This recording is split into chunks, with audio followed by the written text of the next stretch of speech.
बड़वार गांव का शापित कुआं। बड़वार गांव के पश्चिम छोर पर एक बहुत पुराना और सूखा कुआं था। गांव वाले कहते थे कि वो कुआं शापित है और उसके पास जाने की हिम्मत कोई नहीं करता था, खासकर सूरज डूबने के बाद। यह कहानी लगभग 50 साल पुरानी है। उस समय गांव में एक जवान किसान रहता था जिसका नाम था रमेश। रमेश बड़ा मेहनती और निडर था।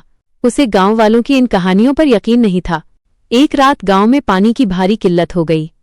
रमेश ने सोचा कि क्यों न उस पुराने कुएं की सफाई की जाए, हो सकता है उसमें थोड़ा बहुत पानी मिल जाए। जब उसने गांव के बुजुर्गों से ये बात कही तो सबने उसे मना किया। बुजुर्ग सरपंच ने कहा, रमेश, उस कुएं को मत छेड़ो। कहते हैं बरसों पहले एक प्यासी आत्मा उस कुएं में कूद गई थी और उसने पूरे कुएं को शाप दे दिया था। जो भी रात में उस कुएं के पास जाता है उसकी चीखें सुनाई देती हैं और उसे कुएं के अंदर से कोई बुलाता है। लेकिन रमेश ने किसी की नहीं सुनी। वो रात के ठीक 12 बजे रस्सी और बाल्टी लेकर कुएं के पास पहुंच गया। चांदनी रात थी, पर कुएं के आसपास का माहौल एकदम ठंडा और भयानक था। रमेश ने कुएं में झांका। उसे लगा जैसे अंदर से किसी औरत के रोने की दबी हुई आवाज आ रही है।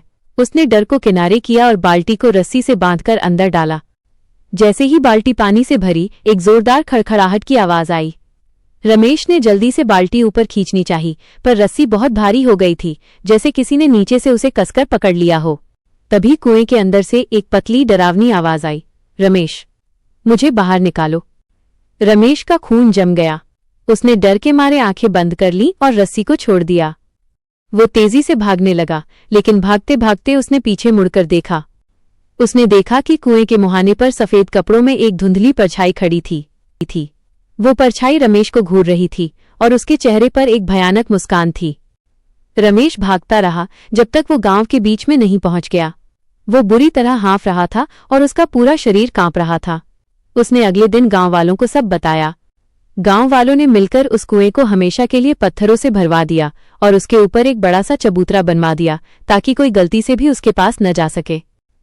आज भी बड़वार गांव के लोग बताते हैं कि अमावस की रात में अगर आप उस चबूतरे के पास कान लगाकर सुने तो आपको जमीन के नीचे से किसी औरत की दबी हुई चीखें सुनाई देंगी, जो शायद रमेश को बुला रही थी। यह थी बड़वार गांव के शापित कुएं की डरावनी कहानी।